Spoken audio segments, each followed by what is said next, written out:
दोस्तों, उत्तर प्रदेश के बहराइच में जो दुर्गा प्रतिमा विसर्जन के दौरान हुआ था, उसे लेकर शुरुआत से ही चाहे वो बीजेपी के नेता हो, चाहे वो तमाम हिंदुवादी संगठन के नेता हो या फिर गोदी मीडिया, वो ये प्रचारित करने में लगे हुए थे कि ये सारा का सारी गंदगी मुसलमानों की तरफ से फैलाई गई। वो तो शुक्र है ये कम से कम एक वीडियो निकलकर सामने आई जिसमें साफ साफ नजर आया कि जिस लड़के की मौत हुई वो लड़का एक छत पर चढ़ गया था, घर की छत पर चढ़ा था, वहां हरे रंग के झंडे को तोड़ा था और उसके बाद भगवा झंडा लहराते हुए उसने जय श्री राम के नारे लगाए थे। लेकिन अब भी मैं कह रहा हूं, आपका अपना चैनल द हिंदुस्तान पोस्ट किसी भी तरह की घटना को लेकर निंदा करता है, पसंद नहीं करते।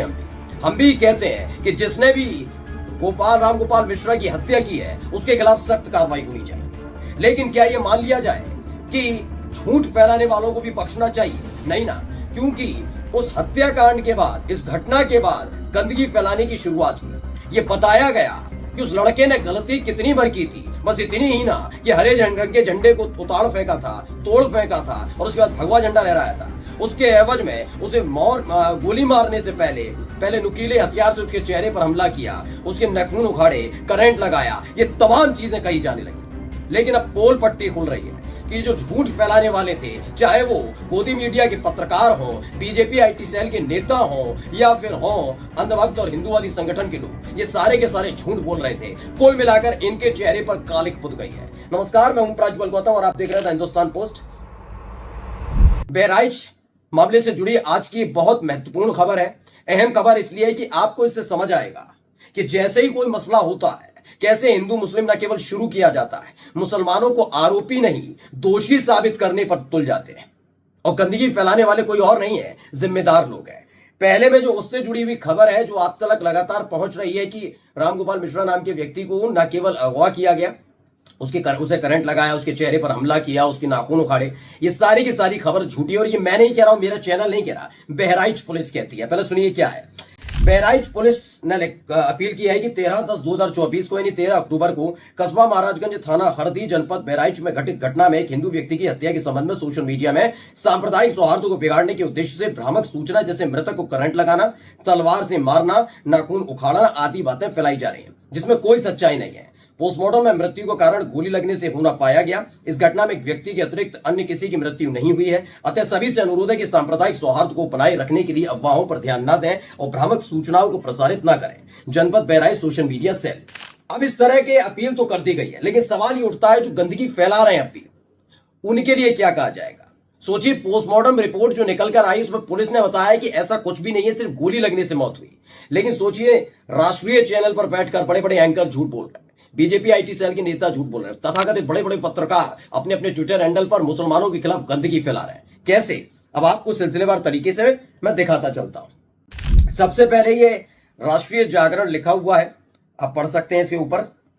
और मोटे मोटे अक्षरों में क्या लिखा है, ये अखबार लिखता क्या है, पढ़िए। उखाड़े गए नाखून और सीने से गले तक धसे छर्रे सुना रहे बर्बरता की कहानी। इनका मुताबिक जो राष्ट्रीय जागरण जो भी हो सकता है, दैनिक जागरण का हिस्सा हो या अखबार, इसने बिना किसी चीज के, बिना किसी तथ्यों के आधार पर सिर्फ वहां जो लोग, और खासकर मैं कह रहा हूं जो कट्टर लोग हैं, जो उत्पाती लोग हैं, उनके कहने पर एक कहानी गढ़ दी। जबकि पत्रकारों का मामला होता है, पत्रकारों का धर्म होता है, पहले तह तक जाना चाहिए, सच्चाई दिखानी चाहिए। लेकिन नहीं, चूंकि ये मसला मुसलमानों से जुड़ा हुआ था तो फौरन ही बिना किसी डर के, बिना किसी झिझक के ये खबर छाप दी गई कि अगर गलत भी निकलेगी तो कोई फर्क पड़ने वाला नहीं है। क्यों? क्योंकि ये मुसलमानों के खिलाफ खबर है, मामला भड़काऊ वाला है तो भड़काती रही। तो ये अखबार भड़का रहा है। कैसे? इसमें लिखा गया उखाड़े गए नाखून, जबकि आपको मैंने अभी अभी बहराइच पुलिस की तरफ से दिखाया, उन्होंने बकायदा बताया है कि कोई ऐसी घटना नहीं हुई, न नाखून उखाड़े, न करंट लगाया, न कुछ। हाँ, गोली चली, गोली लगने से मौत हुई है, इस बात की पुष्टि हुई है। लेकिन ये अखबार झूठ बोलता है, झूठी खबर लिखता है। इसे अरुण शर्मा है, उन्होंने ट्वीट किया, लिखा कि धार्मिक इमोशन से कैसे खेला जाता है। पहले दैनिक जागरण की झूठी खबर पढ़िए, फिर बहराइच पुलिस की अपील पढ़िए और अब सोचिए कि सत्ता में बैठे लोग और ये अखबार की तरह खतरनाक खेल खेल रहे हैं। क्या इस अखबार और झूठी खबर फैलाने वालों के खिलाफ मुकदमा नहीं लिखा जाना चाहिए?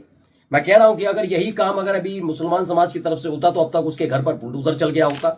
उस शख्स को जिसने ट्वीट किया या खबर फैलाई उसको जेल की सलाखों में ठूंस दिया जाता। ये तमाम काम होते, लेकिन अभी नहीं हो रहा, ऐसा कुछ भी नहीं हो रहा है। अब देखिए, इनको पहले पहचानिए, ये हैं डॉक्टर ऋचा राजपूत लोधी। ये बीजेपी आईटी सेल मतलब यह कहिए भारतीय जनता युवा मोर्चा की यूपी सोशल मीडिया की हैंड सदस्य और उन्होंने ये लगातार इसी तरह के बयानों के लिए जाने जाती हैं। क्या लिखती हैं पढ़िए। रामगोपाल मिश्रा को अगवा किया गया, इसकी कोई पुष्टि नहीं है। करंट के झटके दिए गए, इसकी कोई पुष्टि नहीं है। उसके नाखून उखाड़े गए, इसकी कोई पुष्टि नहीं है। 36 छर्रे शरीर से मिले, ये बात सच है। शव को बंधक बनाए रखा, कोई पुष्टि नहीं है। शव ले जाने वालों पर गोली और पत्थर बरसाए गए, कोई पुष्टि नहीं है। तालिबानी तरीके से बर्बरता की गई। अभी भी इसे दो पक्षों का झगड़ा बताने वाले या तो मूर्ख हैं, आपको बना रहे हैं। अब आप देखिए, ये भारतीय जनता युवा मोर्चा से जुड़ी हुई महिला नेता कैसे डंके की चोट पर अफवाह फैलाने में जुटी हुई है। लेकिन आपको क्या लगता है कार्रवाई हो पाएगी? थोड़े सोचिए, पॉज करिए वीडियो, अपने दिल में सोचिए और उसके बाद कमेंट करके जरूर बताइए क्या लगता है कि डॉक्टर ऋचा राजपूत जिन्होंने अपने ज्ञान की पंजीरी यहां पर बांट दी, बिना जांच रिपोर्ट पढ़े, बिना पोस्टमार्टम रिपोर्ट पढ़े, केवल कहानियों के आधार पर झूठ फैलाने का जो ठेका ही लेकर बैठे हैं, इन लोगों के खिलाफ क्या कार्रवाई हो पाएगी? आप भी जानते कोई कार्रवाई नहीं होगी, ना डर ही नहीं है, क्योंकि एक ऐसी पार्टी से जुड़े हुए हैं जो ऐसे ही हिंदू मुसलमान करने से सत्ता की खेती काटते हैं। अगला पढ़िए। ये अमिताभ अग्निहोत्री हैं, ये बड़े पत्रकार हैं, आपने देखा भी होगा, सुना भी होगा। ये क्या लिखते हैं, बहराइच में कत्ल किए गए गोपाल मिश्रा की पोस्टमार्टम रिपोर्ट देखी आपने? सबसे पहला सवाल है कि क्या अमिताभ जी आपने देखी थी? क्योंकि आगे जो आपने लिखा है वो बहुत ही विवादित है और वो पोस्टमार्टम रिपोर्ट से बिल्कुल मैच नहीं करता। तो क्या आप इसके लिए माफी मांगेंगे या फिर बहराइच पुलिस इनके खिलाफ कोई कार्रवाई करेगी? क्यों कह रहा हूं, पढ़िए। यह रिपोर्ट पैशाचिकता का दस्तावेज है। उसकी देह में 35 छर्रे पाए गए। गोली मारने से पहले उसके नाखून उखाड़े गए, मैंने आपको दिखाया, ऐसा कुछ नहीं है। करंट लगाया गया, ऐसा कुछ नहीं है। आंखों और गले पर नुकीले चीज से हमला किया गया, ऐसा कुछ भी नहीं है। उसके सिर और माथे पर घायल किया गया। ये से ट्वीट करते हुए डॉक्टर मुकेश कुमार है, उन्होंने एक सवाल पूछा। ये अपने आप को पत्रकार कहता है, पोस्टमार्टम की रिपोर्ट का झूठा हवाला देकर विश्व भ्रमण करता है। ऐसे पत्रकारों के खिलाफ कानूनी कार्रवाई की जानी चाहिए ताकि बाकी को सबक मिले। और अकेले ये नहीं है, इनको आप पहचान गए होंगे, हैं सुधीर चौधरी। सुधीर चौधरी ने एक पूरा कार्यक्रम चलाया, पोस्टमार्टम रिपोर्ट के नाम पर इन्होंने झूठ फैलाया। निगार परवीन ने ट्वीट किया, लिखा कि एक राष्ट्रीय चैनल पर करोड़ों लोगों को बेवकूफ बनाया जा रहा है, फेक न्यूज फैलाई जा रही है। आज तक पर ये पूरी का चेला सरेआम झूठ बोल रहा है, फर्जी पोस्टमार्टम रिपोर्ट पढ़ रहा है। पुलिस खंडन कर चुकी है, सीएमओ इनकार कर चुके हैं, लेकिन फिर भी ये गिद्ध नफरत फैला रहे हैं। भाई साफ साफ आप देख सकते हैं, चाहे तो आज तक के यूट्यूब चैनल पर जाकर देखिए इन्होंने कितना झूठ फैलाया। अब जाते जाते भारत समाचार की आखिरी खबर दिखाने जा रहा हूं, पढ़िएगा। बहराइच के एसपी ग्रामीण पवित्र मोहन त्रिपाठी का बयान। क्या दिया बयान? रामगोपाल मिश्रा की हत्या को लेकर बोले एसपी ग्रामीण, सोशल मीडिया पर फैलाई जा रही भ्रामक जानकारी, मृतक को करंट लगाने की बात झूठी है, मृतक के नाखून उखाड़ने की बात अफवाह है, रामगोपाल को तलवार से मारने की बात झूठी है, गोली लगने से रामगोपाल मिश्रा की मौत हुई, इंटरनेट सेवा बहाल होने के बाद पुलिस ने की अपील। बहराइच पुलिस ने लोगों से अफवाह न फैलाने की अपील की है। चलिए, लोगों को तो आप संभाल लेंगे, लेकिन इन बीजेपी के नेताओं का क्या करेंगे? इन बड़े बड़े पत्रकारों का क्या करेंगे जिन पर जिम्मेदारी है समाज को सही जानकारी देने की, लेकिन हिंदू मुसलमान के नाम पर ये सिर्फ चाटुकारिता करने के लिए मुसलमानों के खिलाफ कद्दी क्यों बोलते हैं? नमस्कार।